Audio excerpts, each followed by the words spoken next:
할렐루야 임목사의 스토리텔링. 오늘은 9월 20일 역대하 6장 1절에서 11절까지의 말씀을 중심으로 보도록 하겠습니다. 오늘 말씀의 핵심은 솔로몬의 백성들 앞에서 이제 하나님에 대한 신실하심을 찬양하는 모습이 나옵니다.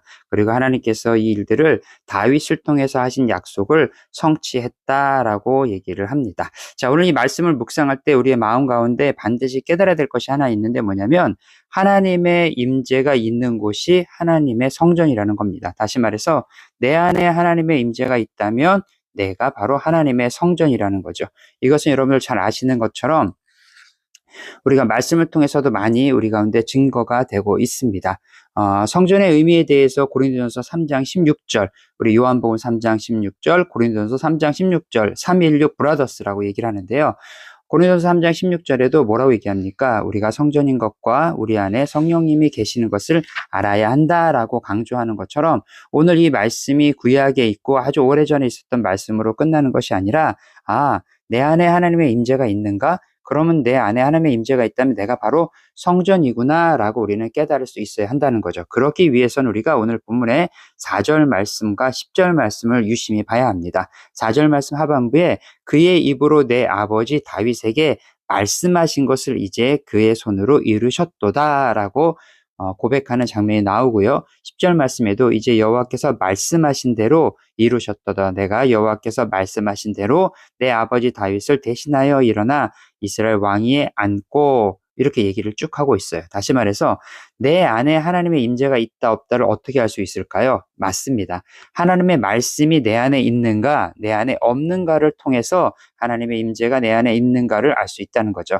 내 안에 하나님의 말씀이 있다면 그 말씀은 반드시 역동성을 가지고 하나님의 은혜를 성취하는 도구로서 또한 나를 하나님의 성품에 더욱더 가깝게 예수를 닮아가는 삶에 맞도록 만들어갈 것입니다. 하지만 내 안에 종교적인 신념이나 습관적인 신념만 가지고 신앙적인 테두리 안에서만 있고 내 안에 하나님의 생명 되신 말씀이 로고스의 말씀이 레마의 말씀이 되는 것처럼 말씀이 없다면 하나님의 임재가 내 안에 있는지 없는지 확신할 수도 없고 그렇게 살아갈 수도 없다는 거죠. 그래서 우리 여러분들 꼭 기억하셔야 될 게 뭐냐면 내가 하나님의 임재 안에 내 안에 있는가 그거는 하나님의 말씀이 내 안에 있는가 없는가를 첫 번째 반드시 보셔야 합니다. 오늘 두 번째 봐야 될 건 뭐냐면 하나님께서 다윗에게 말씀하셨던 것들을 준비시키시고 누구를 통해서 이루셨습니까? 솔로몬을 통해서 이루셨다는 겁니다. 이거 아주 중요합니다. 여기 보니까 아까 10절 말씀 하반부에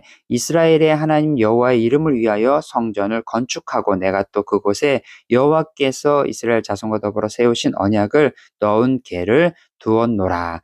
언약궤는 잘 아시는 것처럼 하나님의 임재를 상징하는 것입니다. 하나님의 임재를 상징하는 언약궤를 두고 그것을 준비하는 과정을 누가 했다고요? 솔로몬이 했다라고 얘기를 합니다. 자, 하나님께서 솔로몬에게 맡기신 가장 소중한 것은 무엇이었을까요? 성전을 건축하는 겁니다. 다윗에게 약속하셨던 그 약속을 솔로몬을 통해서 이루게 하신 거죠. 자, 그렇다면 우리에게 맡겨주신 일은 무엇일까요? 의미 없는 인생은 없습니다. 하나님의 인도하심과 거룩하심으로 나를 택하셨고 하나님께서 나를 통해서 이 땅을 회복시키시고 번영되게 만드실 건데 그렇다면 나에게 맡기신 일은 과연 무엇일까? 이 점을 좀 생각해 볼 필요가 있습니다. 오늘 우리는 많은 일을 맡고 있어요. 특별히 가정에서, 일터에서, 교회 사역에서. 그런데 내가 맡고 있는 이 일은 누구의 뜻을 따라서 맡고 있는 것인가? 어떤 분들은 꼭 해야 될 일이 아니라 내가 하고 싶은 일에만 마음을 쏟는 분들이 계시더라고요. 여러분 명심하십시오. 하나님께서 우리 가운데 소명이라는 걸 주십니다. 소망이죠. 그것을 내가 하고 싶은 일과 연관은 있어요. 그런데 그것이 하나님의 영광과 전혀 상관없이 나의 욕심을 따라서 하고자 하는 사람들도 있거든요. 자기의 증명, 나를 증명하려는 욕구가 크거나 또 이제 스포트라이트 증후군이라 그러죠. 나를 다른 사람한테 보여지는 것을 원하는 사람들. 그런 사람들은 그것에 더 마음을 빼앗길 수 있다는 거죠. 솔로몬은 솔로몬에게 맡기신 하나님의 뜻이 하나님께서 솔로몬을 통해서 이루고자 하는 것이 무엇인지를 알았습니다. 오늘 우리가 이 말씀을 묵상할 때 우리도 이런 마음이 있어야 돼요. 하나님, 나에게 맡기신 일이 무엇입니까? 나에게 맡기신 일을 내가 이루기를 원합니다. 라고 오늘도 하나님 앞에 은혜를 구하고 기도하는 시간이 되었으면 좋겠습니다.